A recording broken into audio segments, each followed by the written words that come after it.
Yes, no problem. No problem. I'm just setting up the stream for YouTube and things like that. Thank you.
Hello, Metika. Welcome.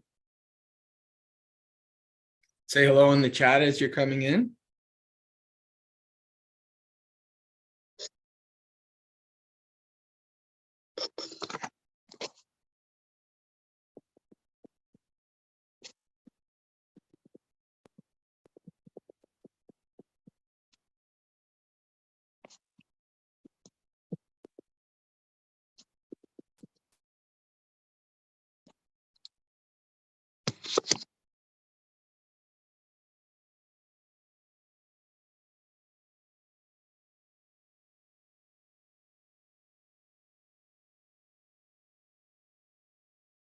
We'll give it a few minutes, as always, for people to come on in, both on YouTube and maybe even on Zoom.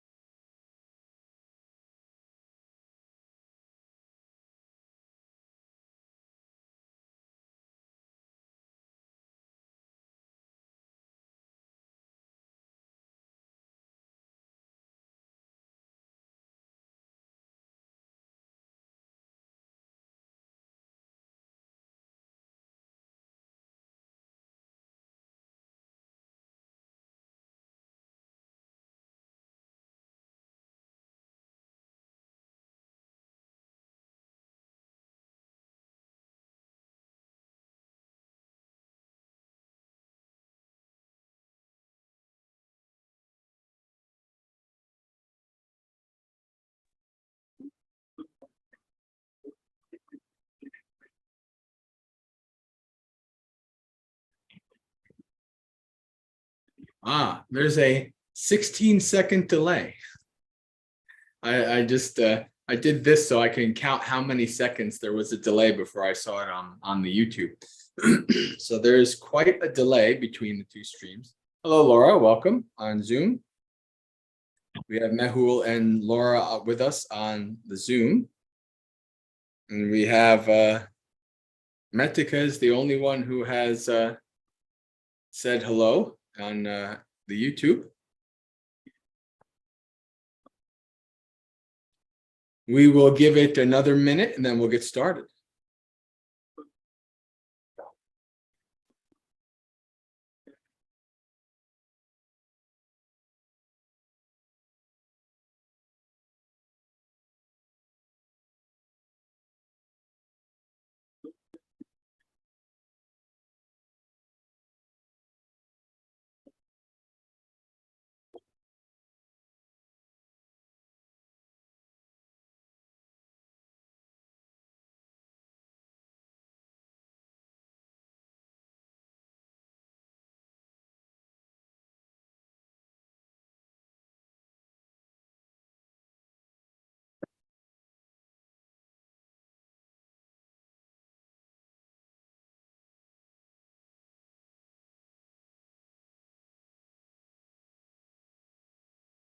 All right, let's get started as we usually do.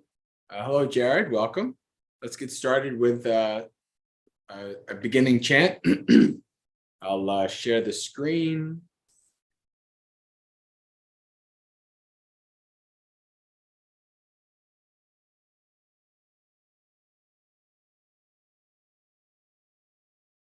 Namo tassa bhagavato arahato samma sambuddhassa.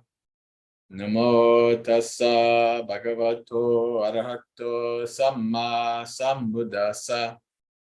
Namo tassa bhagavato arahato samma sambuddhassa. Appakkate manusesu ye jana paragamino attayang itara pajja tirameva nudavati ye chako sammadakate dhamme dhammanuvattino te jana paramesanti machudeyang suduttarang kankang dhammang vipayaya Sukhang Davata Pandito Oka Anoka Magamma Viveke Yatta Durang Tatra Birati Mitcheya Hitva Kameya Kinchano Pariyodapeya Attanang Chittaka Kele Sipandito Yesang Sambodhi Angesu Sammachittang Subhavitang Adana patinissagge anupadaya yerata kina sava juttimanto te loke parinibbuto. All right, English. Hello, John and Audrey, who's joined us on the YouTube, and Amy, who's joining us on the Zoom. So, those who cross over. There are few among humans who go to the further shore. The rest of them run about here on this shore. But those well established in Dhamma, those who practice Dhamma, are among those who will cross over, beyond the realm of death so difficult to escape. Abandoning the way of darkness, cultivating the bright, the wise go from home to homelessness, which for others is hard to enjoy. Desiring that rare delight, renouncing pleasure, owning nothing of the defilements of mind, the wise person should cleanse himself. Those whose minds are well established in the factors of enlightenment relinquish attachments and delight not in clinging. They, untainted and radiant in this very world, attain Nibbana. Sad.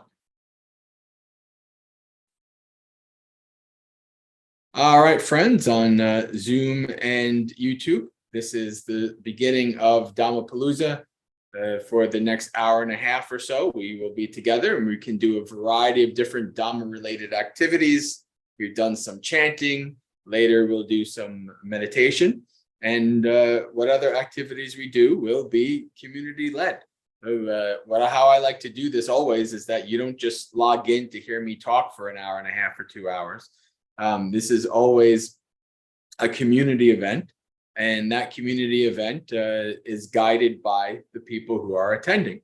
So how this usually goes is at this point for the next couple minutes, I will give you all the chance to, in the chat, type if you have a question that you'd like me to answer, if you have a topic you'd like me to discuss, and if you have topic you'd like the community to discuss, not just me, you can type these in the chat. And then this way we can go over these various requests. And if nothing, well, then perhaps we read a sutta. So I'll give it a minute or two to see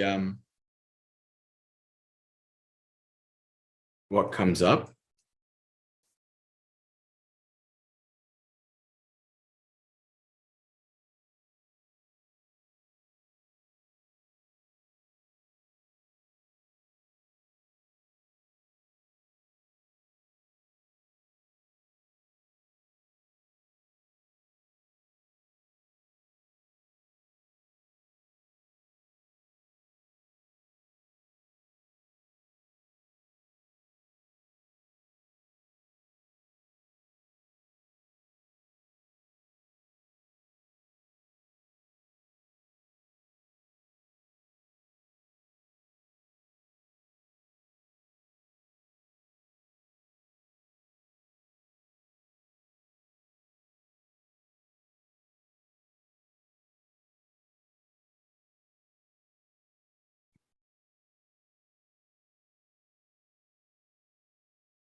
All right.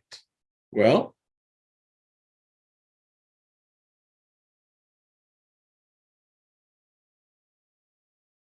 since it is in America, at least, it's a special holiday, July 4th. Those of us who are really into freedom, we this is a day that a lot of people, freedom-loving type people, are enjoy. And I tomorrow I'm going to be giving the talk at the Insight Meditation Community in Charlotte. And since we had that topic, since we had the time frame of being July 5th, I figured, well, let's talk about freedom. And so today's July 4th. I figured, let's talk about freedom. So,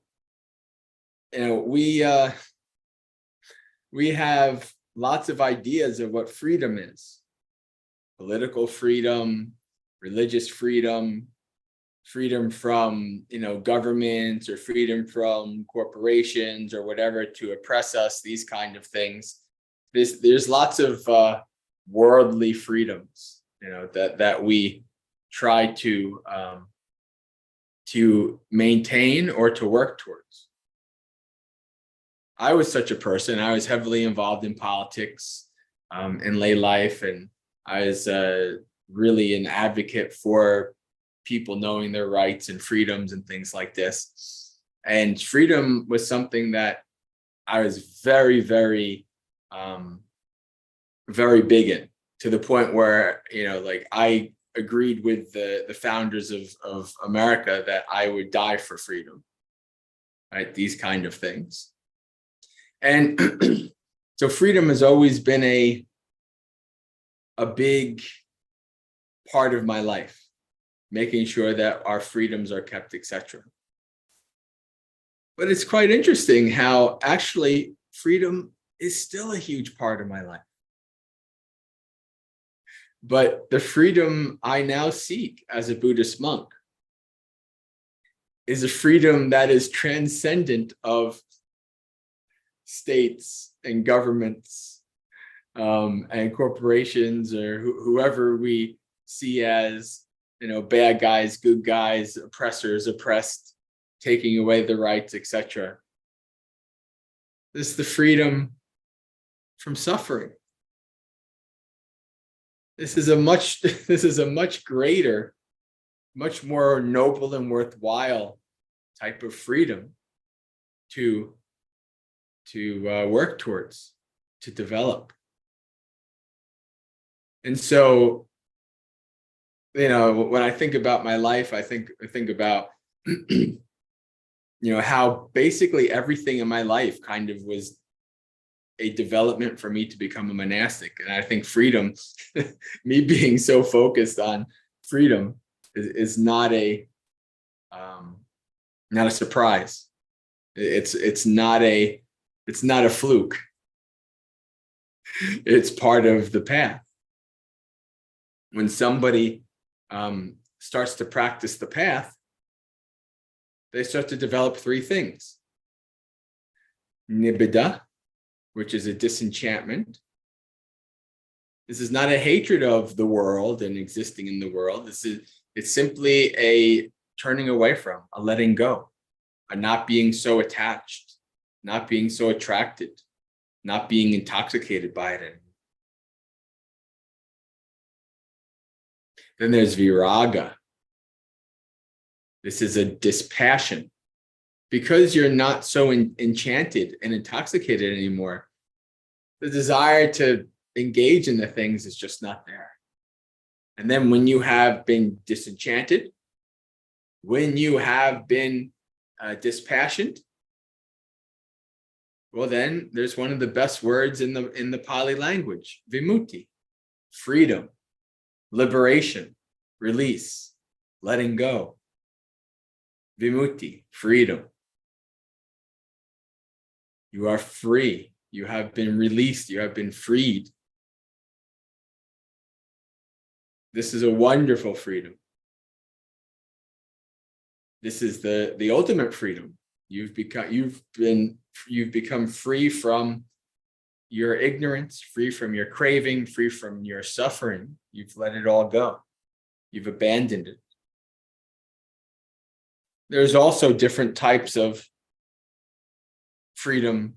We have, maybe many of you are familiar with Chaito Vimutti. Release or freedom of mind. There's metta Chaito Vimutti, your release of mind through metta. What are you releasing your mind of? You're releasing your mind from anger, hatred, ill will, etc. This is a freedom. It's a temporary freedom, but it's a freedom nonetheless. And it's a freedom that you can experience and enjoy. It's wonderful freedom. And so why don't we go to 3 small suttas where the Buddha talks about freedom. I'll share the screen.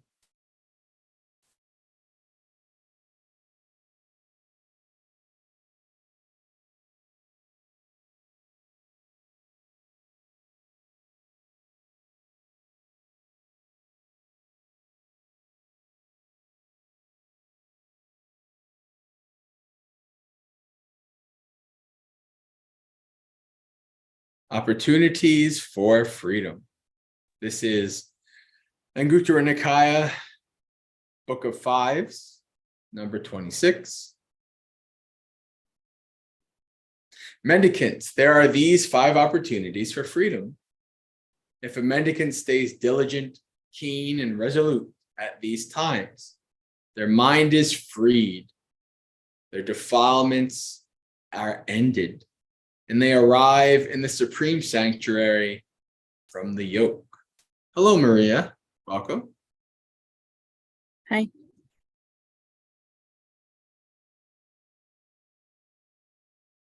What 5? Firstly, the teacher of or a respected spiritual companion teaches Dhamma to a mendicant. So this is actually a framework that you see across the suttas, kind of like how it starts. First is hearing the Dhamma, right? Learning the Dhamma from somebody who has experienced and practiced the Dhamma. A teacher or a respected spiritual companion teaches the Dhamma to a mendicant. That mendicant feels inspired by the meaning and the teaching in the Dhamma, no matter how the teacher or a respected spiritual companion teaches it. And so this is, whether the person teaching it is a real good orator and really can do a good speech, really do a good Dhamma talk or not. It's the content, it's the Dhamma itself that is inspiring the person.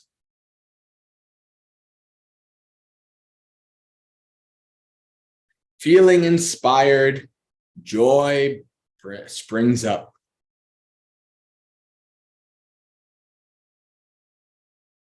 Hello, Rick. Good to see you, Rick. Hope you're doing well. All right. Being inspired, joy springs up. Being joyful, rapture springs up. When the mind is full of rapture, the body becomes tranquil. When the body is tranquil, one feels bliss. When blissful, the mind becomes immersed in samadhi. This is the first opportunity for freedom. If a mendicant stays diligent, keen, and resolute at this time, their mind is freed, their defilements are ended, and they arrive at the supreme sanctuary from the yoke. Furthermore, it may be that neither the teacher nor a respected spiritual companion teaches Dhamma to a mendicant, but the mendicant teaches Dhamma in detail to others as they learned and memorized it. So this is an interesting one too. This is essentially maybe not necessarily being a teacher per se, quote unquote, but sharing the Dhamma with others. And that also inspires. This still happens to me. I started, even as a layperson, I was kind of asked to share Dhamma here and there, mostly online and things like that. And I felt like, well, I don't know, why am I doing this? But as soon as I started doing it, and then as I became a monastic and Bhante Ji had me start teaching, even to this day, I actually feel inspired when I share Dhamma with others. I feel inspired by the Dhamma because not only do I know what it's done for me, but I also see how what it does for others. But the mendicant teaches Dhamma in detail to others as they learned and memorized it. That mendicant feels inspired by the meaning and the teaching in that Dhamma. No matter how they teach it in detail to others as they learned it and memorized it. Feeling inspired, joy springs up. Being joyful, rapture springs up. When the mind is full of rapture, the body becomes tranquil. When the body is tranquil, one feels bliss. When blissful, the mind becomes immersed in samadhi. This is the second opportunity for freedom. Furthermore, it may be that neither the teacher nor the mendicant teaches Dhamma, but the mendicant recites the teaching in detail as they learned and memorized it. So just reciting. We had maybe a week or two ago, we kind of talked a little bit about this on one of these streams. Memorizing to be able to recite, to have the Dhamma with you. And you can recite it at any time because it's in your mind. And you can gain insight from that and recall and recollecting. And also, that mendicant feels inspired by the meaning and teaching of that Dhamma, no matter how they recite it in detail as they learned and memorized it. Feeling inspired, joy springs up. Being joyful, rapture springs up. When the mind is full of rapture, the body becomes tranquil. When the body is tranquil, one feels bliss. And when blissful, the mind becomes immersed in samadhi. This is the third opportunity for freedom. Furthermore, it may be that neither the teacher nor the mendicant teaches Dhamma, nor does the mendicant recite the teaching. But the mendicant thinks about and considers the teaching in their heart, examining it with the mind as they learned and memorized it.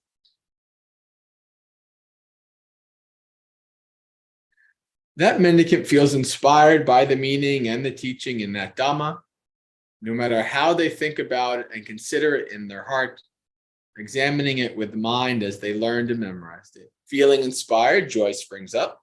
Being joyful, rapture springs up. When the mind is full of rapture, the body becomes tranquil. When the body is tranquil, one feels bliss. And when blissful, the mind becomes immersed in samadhi. This is the fourth opportunity for freedom.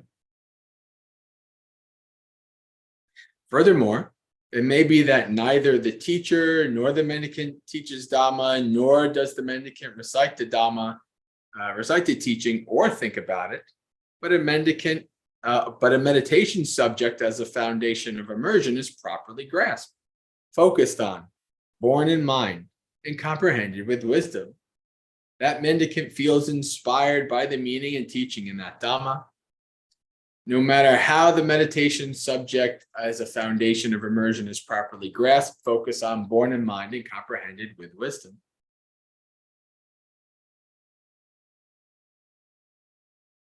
Feeling inspired, joy springs up. Being joyful, rapture springs up. When the mind is full of rapture, the body becomes tranquil. When the body is tranquil, one feels bliss. And when blissful,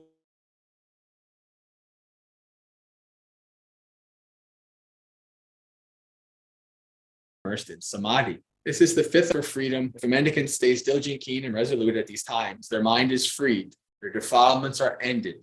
They arrive at the supreme sanctuary from the yoke. Any questions, comments, clarifications on this sutta? Hello, Yankee. Yankee joining us on the YouTube. Welcome. For those of you who are just joining in, we since it is July 4th, the theme, I guess this is very rare that Dhammapalooza has a theme, but it is July 4th. So the theme is freedom, and we've just been reading first sutta, and we have two small ones after this, going through what the Buddha talks about freedom. I have a question, Bhante. Okay. So it talks about being inspired by the Dhamma, and that makes sense to me for the first four because you're hearing the Dhamma or thinking about the Dhamma. The last one, it says they're inspired by the Dhamma, but they're meditating. So how does that work? They're seeing the wisdom with their own insight, right? They're seeing it for themselves. This is not something that you are being inspired by just because it's a Dhamma talk that you've heard. And so these are all different opportunities to be used for basically awakening. And so in this way, mendicant feels inspired by the a mendicant meditation subject as foundation for immersion is properly grasped, focused on, and comprehended with wisdom, right? So you're developing insight. So this is, I think in the Dhammapada last week, we actually went through this section where the Buddha says that, a person can study and understand and study the meaning and memorize the suttas, and they may grasp it or they may not. But someone may not know the suttas, but they may grasp it in their meditation. So that's what this is. It's simply just that this person has not heard, but they correctly grasped in their meditation, which is lucky for them, because the reason why you want to know the suttas, to know the teachings, is so that you don't take a wrong grasp of things when you are meditating, because there's lots of pitfalls that you can have in meditating without the framework of the suttas, without the framework of the Buddhist teachings.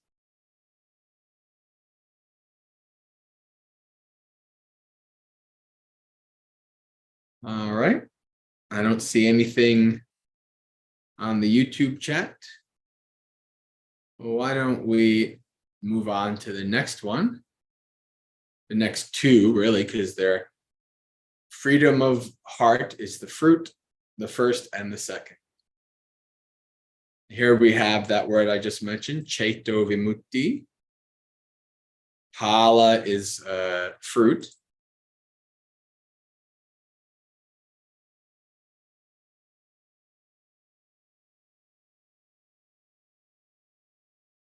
Mendicants, these five things, when developed and cultivated, have freedom of heart and freedom by wisdom as their fruit and benefit. What five? A mendicant meditates observing the ugliness of the body, so that's asubha, perceives the repulsiveness of food, perceives dissatisfaction with the whole world, observes the impermanence of all conditions, and has well established the perception of their own death. These five things, when developed and cultivated, have freedom of the heart and freedom of wisdom as their fruit and benefit. When a mendicant has freedom of the heart and freedom by wisdom, they're called a mendicant who has lifted up the crossbar, filled the trench, and pulled up the pillar. They're unbarred, a noble one with banner and burden put down, detached. And how has a mendicant lifted the crossbar? It's when a mendicant has given up ignorance, cut it off at the root, made it like a palm stump, obliterated it, so it's unable to arise in the future. That's how a mendicant has lifted the crossbar. And how has a mendicant filled the trench? It's when a mendicant has given up transmigrating through births and future lives, cut it off at the root, made it like a palm stump, obliterated it so it's unable to arise in the future. That's how a mendicant has filled in the trench. And how is a mendicant pulled up the pillar?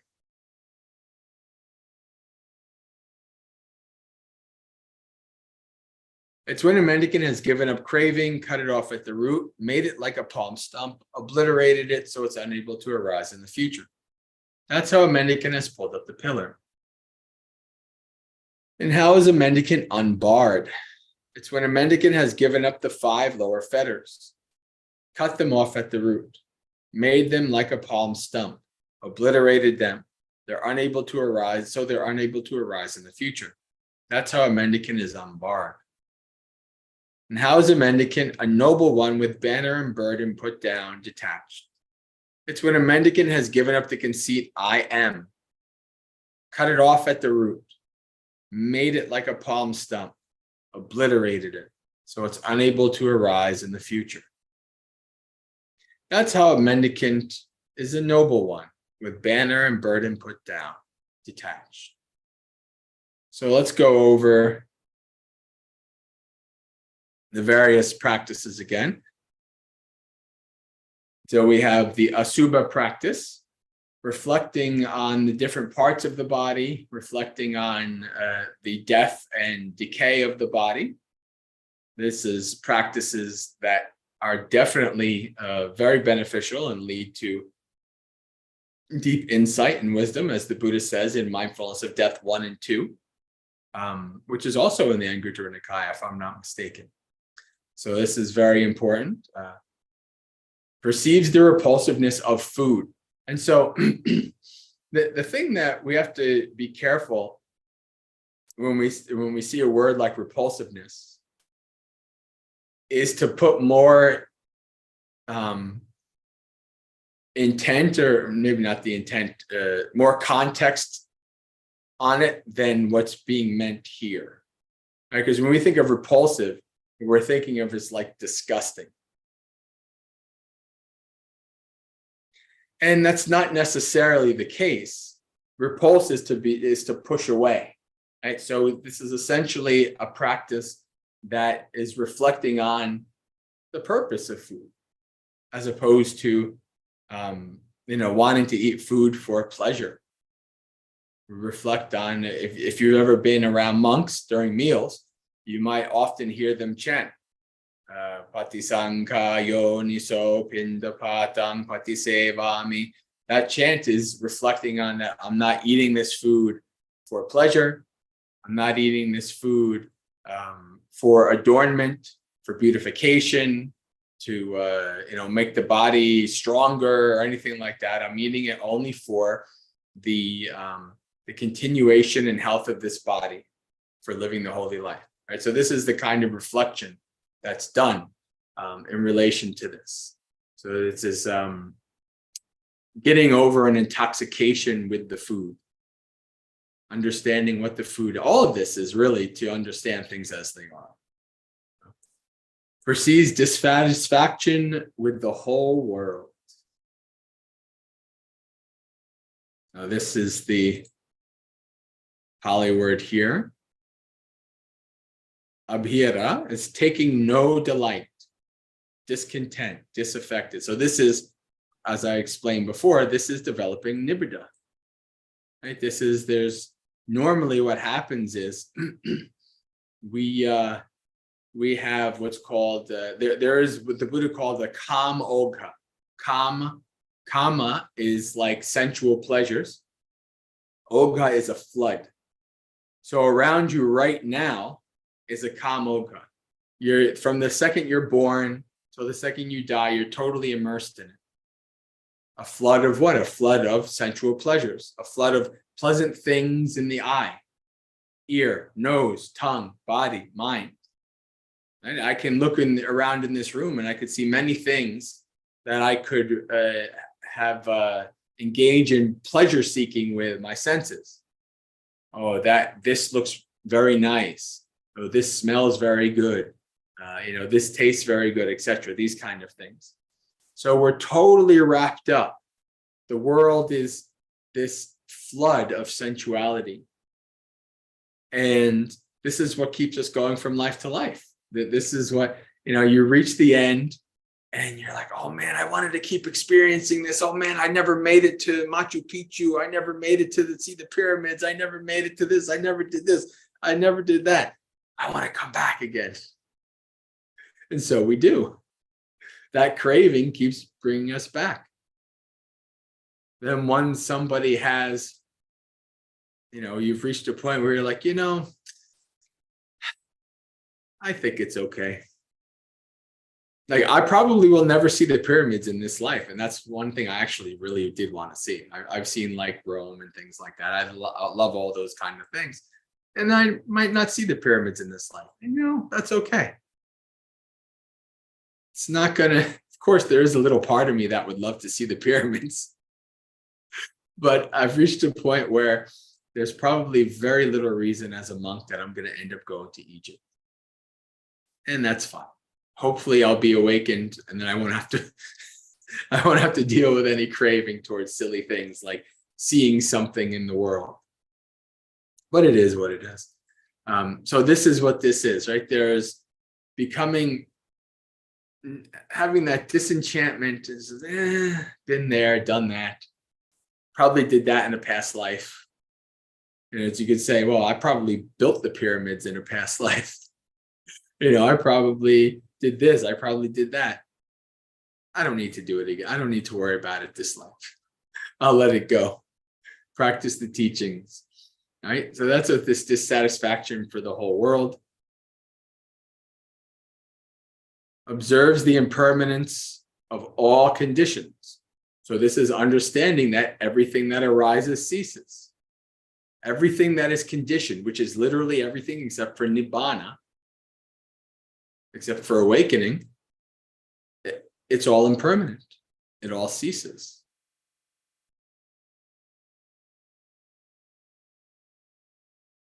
Amy says, or you might get a chance to see the pyramids with a divine eye. Or I could just go on a YouTube channel about the pyramids. One or the other. But this is just an example using in terms of, all the things that keep us attached to the world and wanting to come back. And of course, the perception of death. Marana sanya. Marana nusati is contemplation on death. Like, this is good. This is important. So why don't we go to the next one, which will basically be close to the same, but a different set of practices. Freedom of the heart is the fruit. 2, second. Mendicants. These 5 things, when developed and cultivated, have freedom of heart and freedom by wisdom. So, of course, this is, as I always say, the heart thing here, this is a Thai forest translation of mind, of chitta. So this is should be understood that really when they're talking about the heart, they're talking about the mind, or at least the emotional aspect of mind, because that's what chitta is. There's 3 types, there's 3 synonyms or 3 words that mean mind to the Buddha. Chitta, mano, chitta, vijnana. Mano is the intellectual, rational aspect of mind. Chitta is the emotional aspect of mind. And vijnana is consciousness. So, what 5? The perception of impermanence, the perception of suffering in impermanence, the perception of not self in suffering, the perception of giving up, and the perception of fading away. These 5 things, when developed and cultivated, have freedom of heart and freedom by wisdom as their fruit and benefit. When a mendicant has freedom of heart and freedom by wisdom, they're called a mendicant who has lifted up the crossbar, filled in the trench, and pulled up the pillar. They're unbarred, a noble one. Hello, Finnery. Welcome.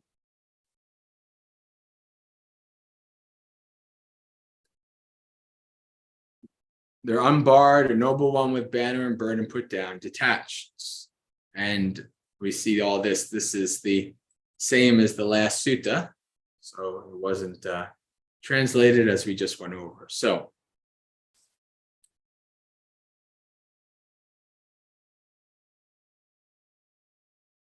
perception of impermanence.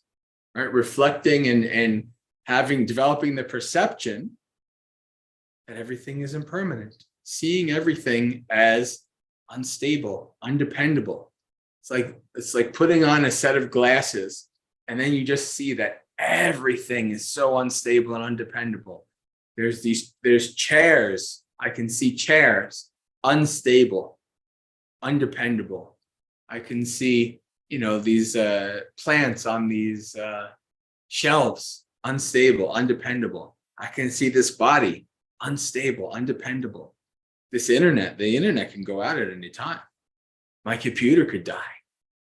All of these, you're just having this perception and understanding that everything is unstable, undependable, liable to change. That's perception of impermanence.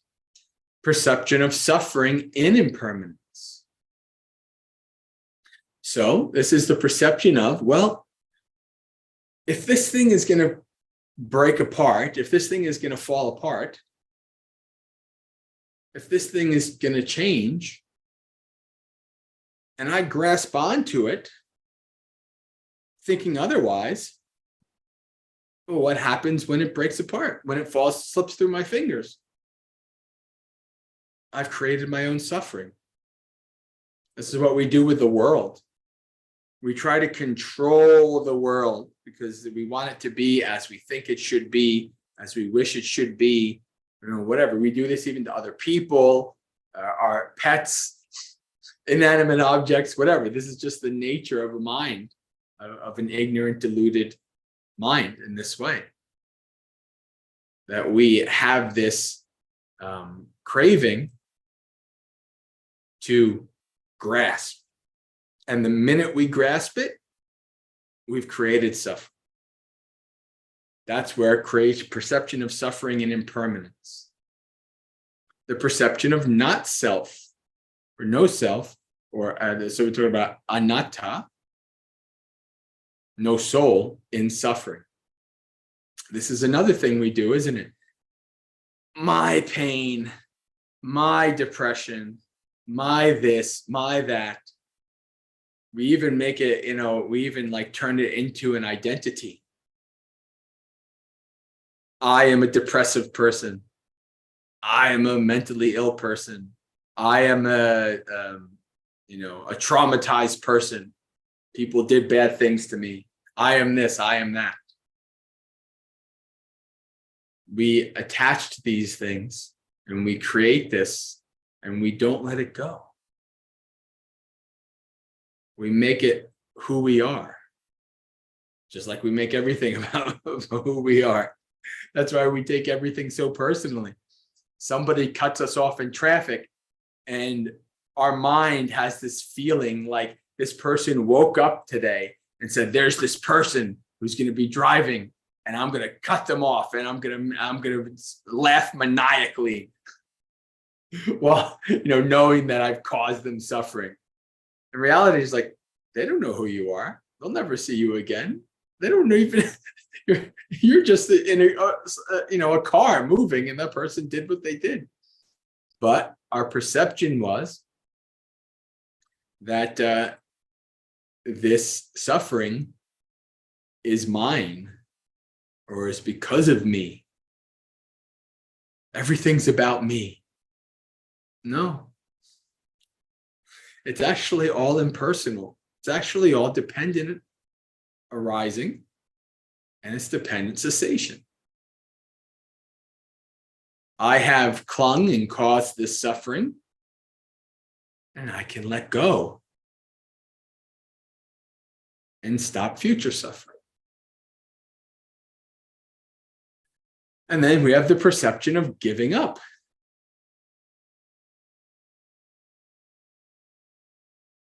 Letting go. Being able to let go of things. Perception of giving up.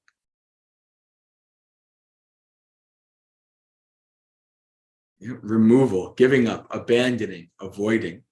What are we doing? What are we avoiding? What are we giving up, abandoning? Craving, grasping, clinging, identification.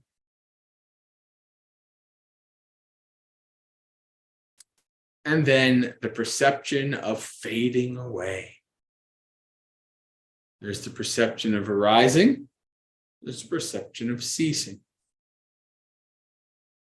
If you're doing that perception of impermanence, you're also liable to be doing the perception of fading away. Seeing that all these things, people, places, experiences, they're all fading away.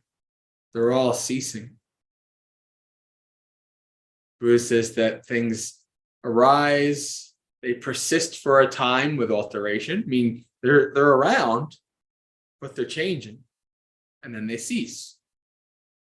Well, think about that as think about it as yourself and other human beings.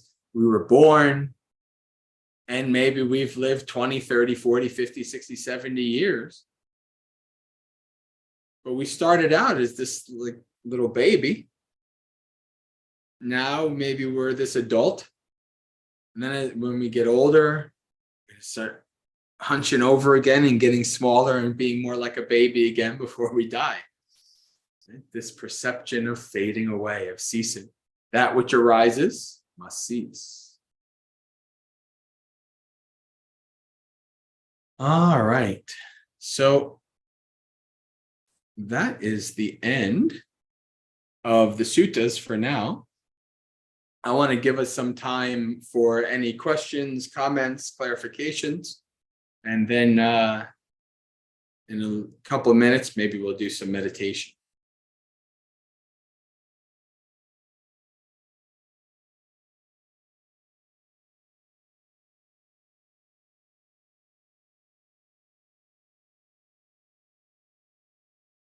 Gotta be aware of the 16-second delay for the YouTube friends. I'll give it some time.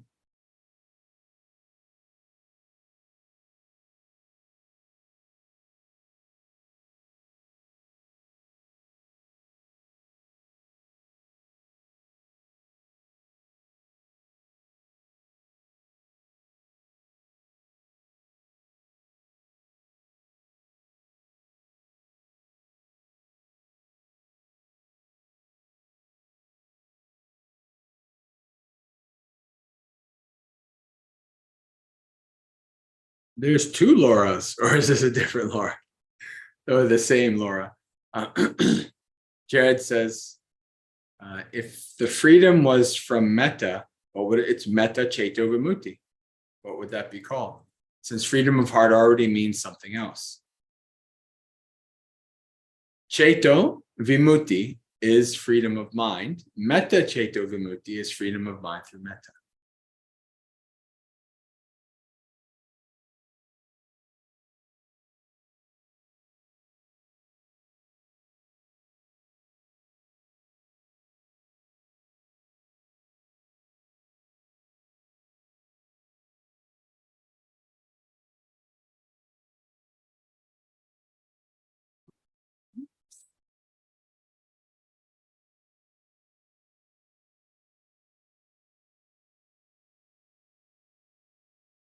Why don't we do some meditation then? We'll meditate till about 7:20.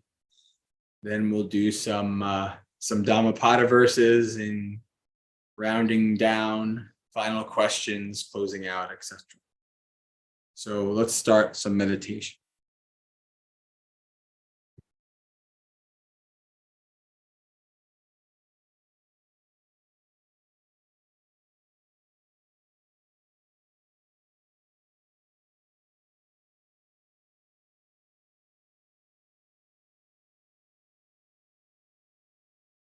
I see your question, Rick. I'll answer it after our meditation since we already got started.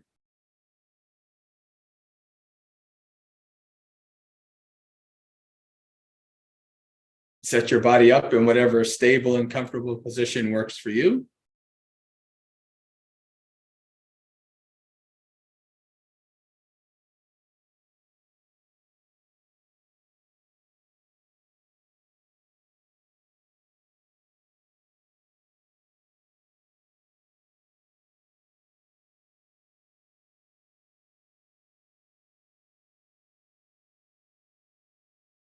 We'll start by doing our body scan,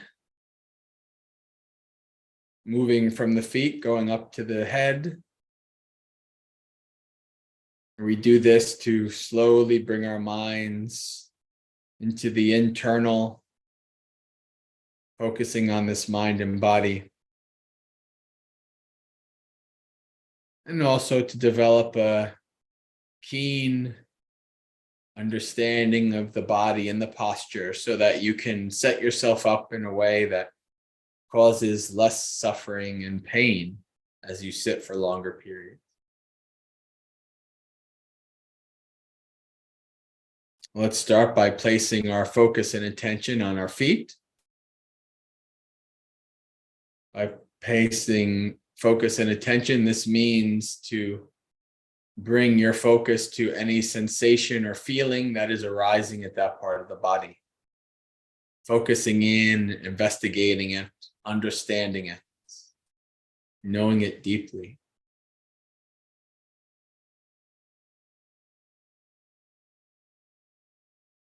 What is the feeling of the feet pressing against the floor, cushion, etc.?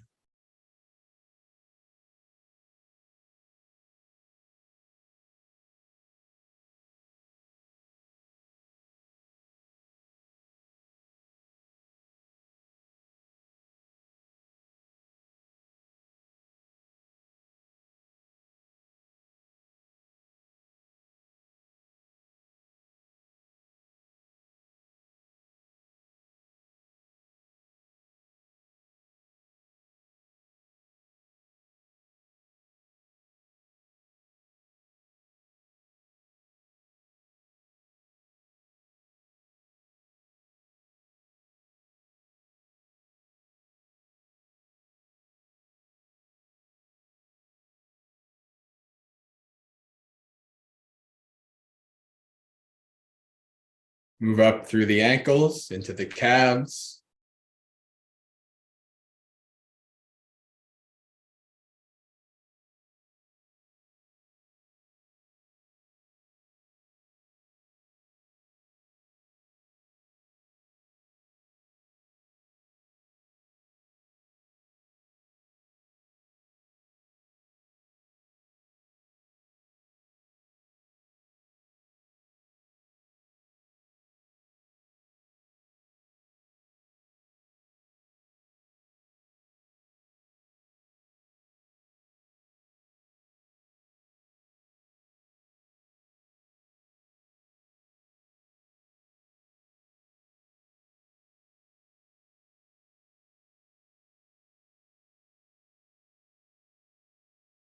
Through the knees and into the thighs. What's the feeling of the thighs pressing against the chair, cushion?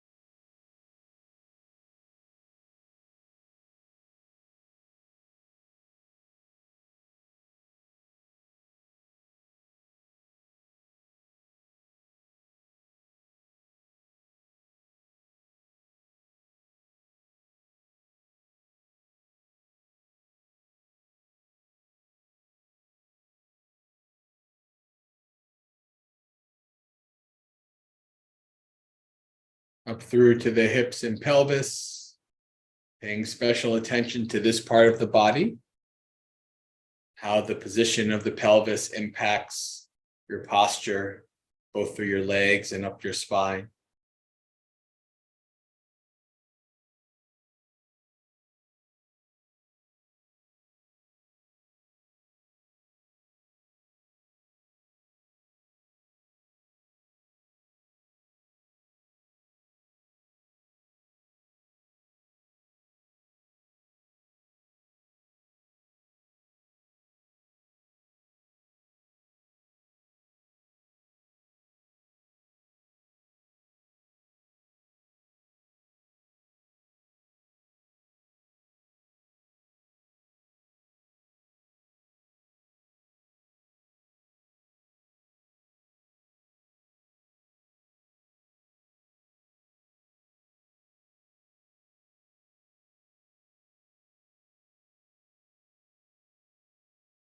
Move up the spine through the abdomen and the chest.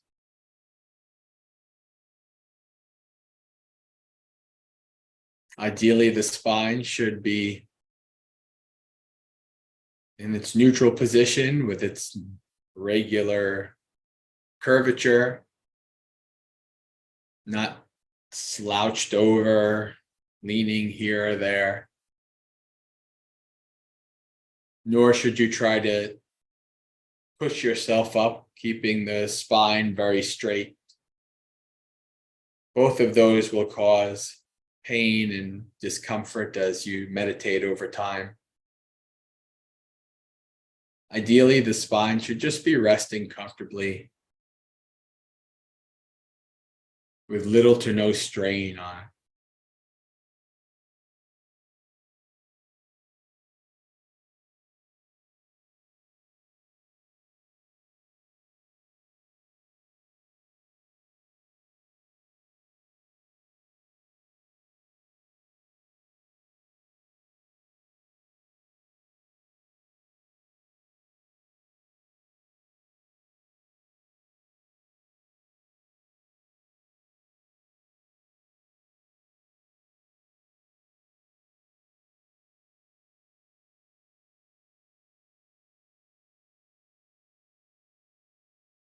Moving up to the shoulders, making sure they're hanging loosely, not scrunched up and tight.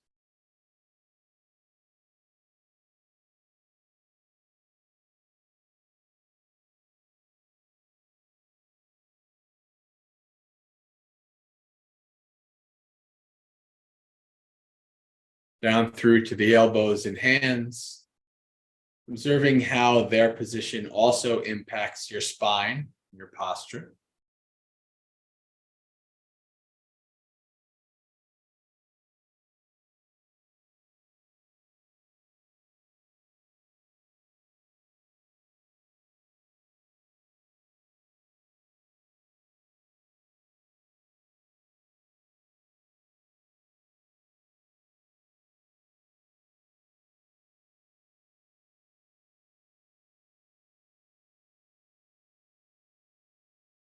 And finally, up through to the head, checking that the head also is not leaning and slouching here or there.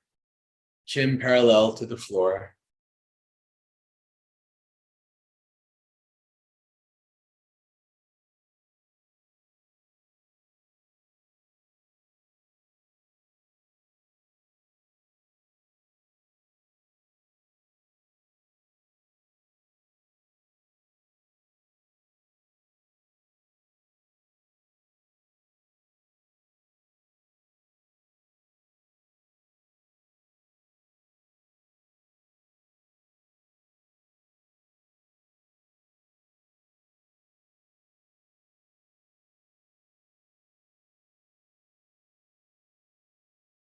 When you're done setting up your body in a comfortable and stable position, let the body go and take 3 deep breaths.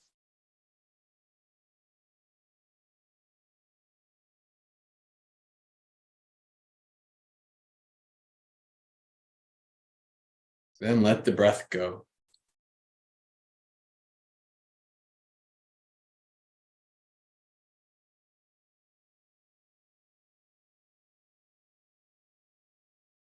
From here on in, try not to manipulate or control the breath in any way.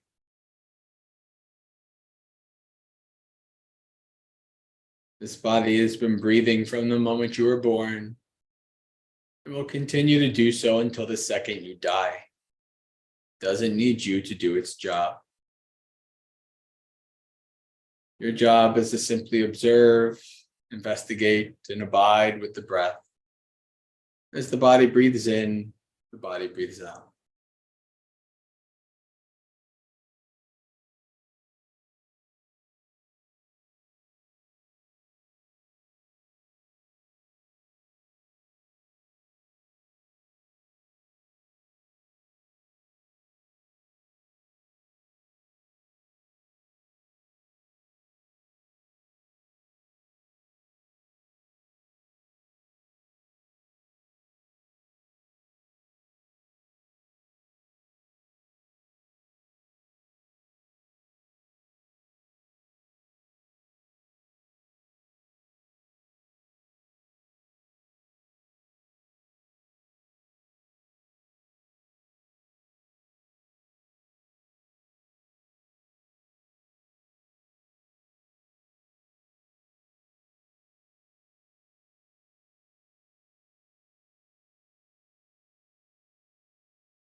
As you're following your breath, your mind will become bored, will seek to run away to the past or the future, across the world, into various stories and fantasies. Or an external distraction will arise, like a sound, and your mind will chase after it.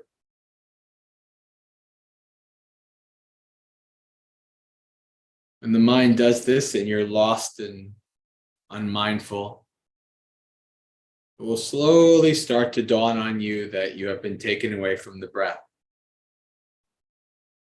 At this point, fully acknowledge that you've been taken away from the breath. Try to bring yourself back to focus and attention. Practice letting go of the breath, of the distraction, by neither getting attached to it,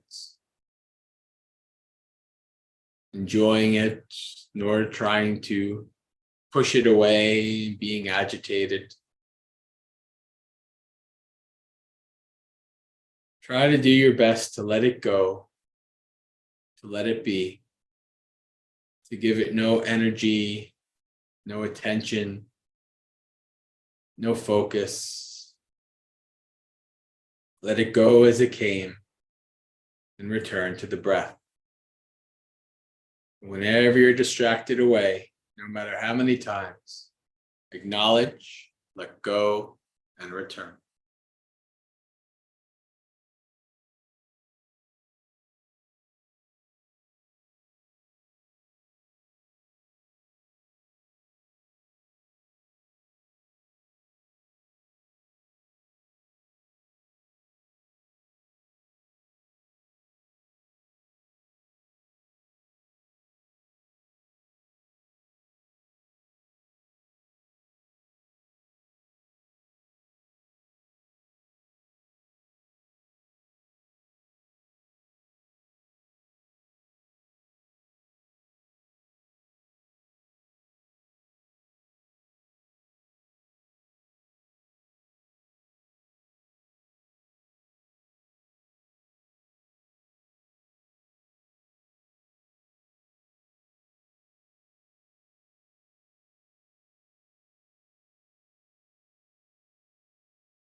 Acknowledge, let go, and return.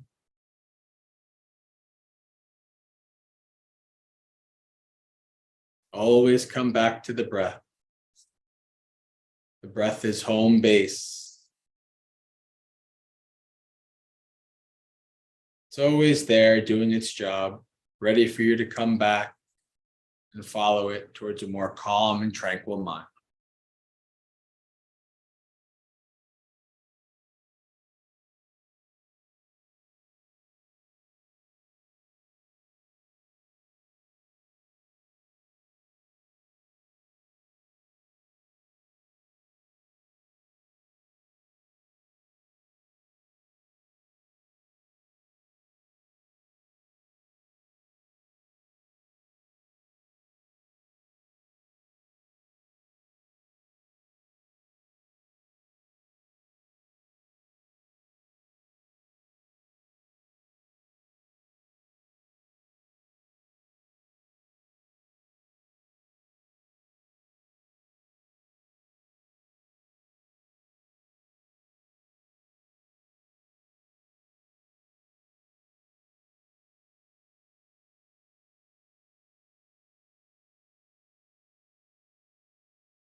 As you're following the breath, every once in a while, check in with the state of your mind. Is your mind becoming more calm and tranquil or not? As your mind does start to become more calm and tranquil, you may begin to notice more subtle, deeper characteristics of the breath. Sometimes the breath is long and deep, sometimes short and shallow. Observe how the breath is changing, moving from breath to breath. See if you can follow the more subtle and deeper characteristics of the breath.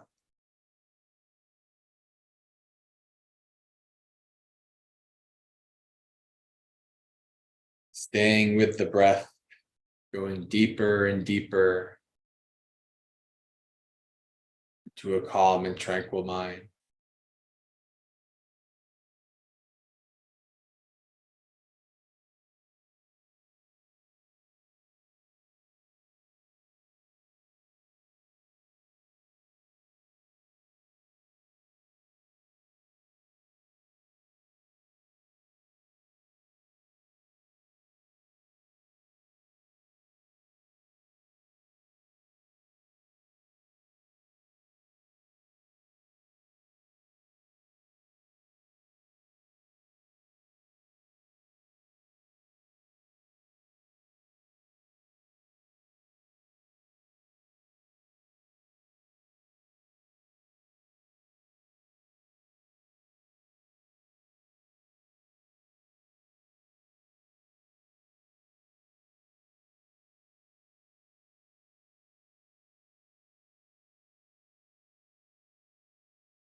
Slowly start to open your eyes.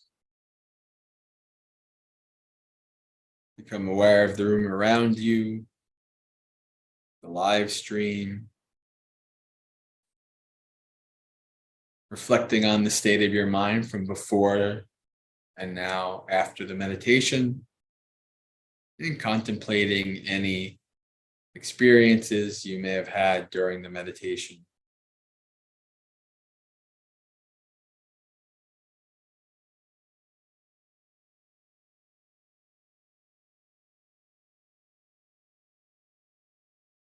Rick had a question that I'll answer briefly. I don't know if Rick is still with us, but I'll answer it anyway. And then we'll do some Dhammapada verses and we'll call it a night. So the question was, can you talk about what motivates us when we let go of being driven to accomplish things? Well, I don't necessarily know that you should stop being driven to accomplish things. I don't necessarily believe that there's anything wrong with that. It's what you're driving yourself to accomplish that's more important.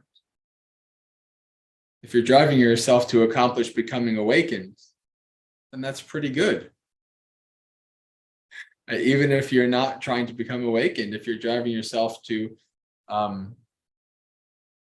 within limits, make a better life for your family and, etc., these kind of things, then that's also okay.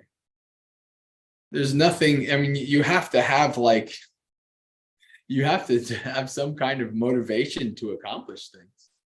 Because there's lots of things to accomplish in this lifetime. At minimum, becoming awakened. Of course, as somebody who's a householder and has all kinds of things that they need to worry about, maybe you have to accomplish repairing parts of the house so it doesn't fall apart. There's lots of things to accomplish. The important thing is to understand wisely the limitations, the purpose, and the worthiness of accomplishing something. That's the most important part of that. So why don't we read some Dhammapada verses and call it a night.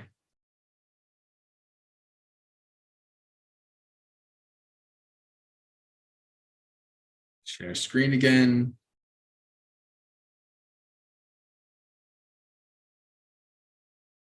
The path, Magga. Of all the paths, the Noble Eightfold Path is best. Of all the truths, the Four Noble Truths are the best. Of all things, passionlessness is the best. Of men, the seeing one, the Buddha, is the best. This is the only path. There is none other for the purification of insight. Tread this path, and you will bewilder Mara. Walking upon this path, you will make an end of suffering.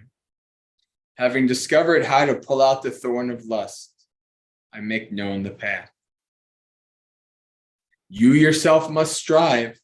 The Buddhas only point the way. Those meditative ones who tread the path are released from the bonds of Mara. All conditioned things are impermanent. When one sees this with wisdom, one turns away from suffering. This is the path to purification. All conditioned things are unsatisfactory. When one sees this with wisdom, one turns away from suffering. This is the path to purification. All conditioned things, all things are not self. When one sees this with wisdom, one turns away from suffering. This is the path to purification. The idler who does not exert himself when he should. See, Rick, are you here? There you go. The idler who does not exert himself when he should, who though young and strong is full of sloth, with a mind full of vain thoughts, such an indolent man does not find the path of wisdom.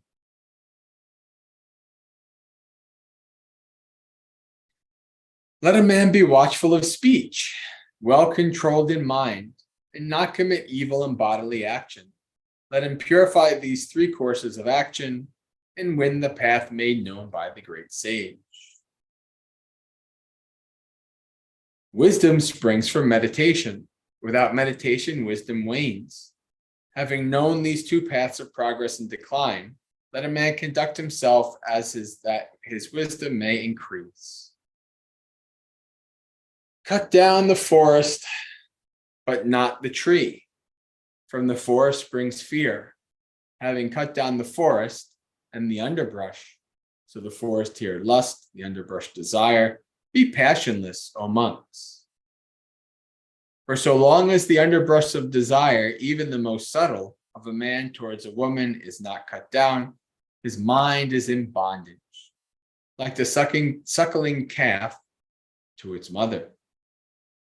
Cut off your affection in the manner of a man who plucks with his own hand an autumn lotus. Cultivate only the path to peace, Nibbana, as made known by the exalted ones. Here shall I live during the rains, here in winter, here in summer. Thus thinks a fool. He does not realize the danger that death might intervene. Oh, that's a tough one. Buddha's calling me a fool right now. Because in my nomad life, I think like, well, where am I going to be living in like a month? What should I do? I'm a big fool in my nomad life. All right. He does not realize the danger that death might intervene. As a great flood carries away a sleeping village, so death seizes and carries away the man with the clinging mind, doting on his child and cattle. For him who is assailed by death, there is no protection by kinsmen. None there are to save him, no sons, nor father, nor relatives. Realizing this fact, let the wise man, restrained by morality, hasten to clear the path leading to Nibbana. All right, friends. Why don't we share merit, and then we'll call it a night.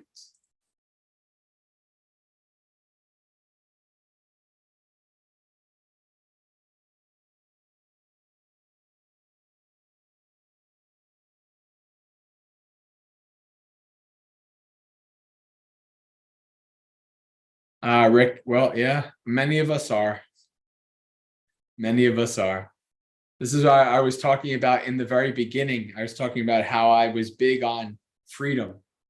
Right? Freedom has always been a huge part of my path in life. You know, but for most of my lay life, it was freedom of from governments, from oppressors, etc. And that freedom, the desire for freedom, turned from a mundane, worldly freedom to a transcendent freedom, freedom from suffering and rebirth, etc. Right? So having goals is not bad. Striving for goals is not bad. Wisely choosing the goals and what to strive for, that's good. All right, let's share screen.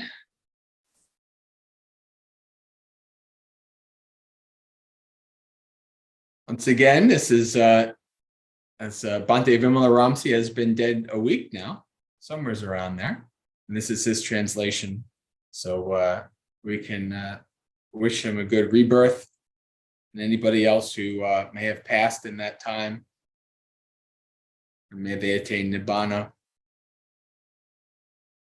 Dukkha patta chani dukkha, bhaya patta chani bhaya, sokha patta chani sokha, hantu sabbe pipaniyo, etavata cha mehi sampatang punya sampatang, sabbe deva anamodantu sabba sampatti siddhya, Akasatta Jabumata Deva Naga Mahidika Punyang Tang Anumoditva Charang Rakantu Sasanang. May the suffering ones be suffering free, and the fear-struck fearless be. May the grieving shed all grief, and may all beings find relief.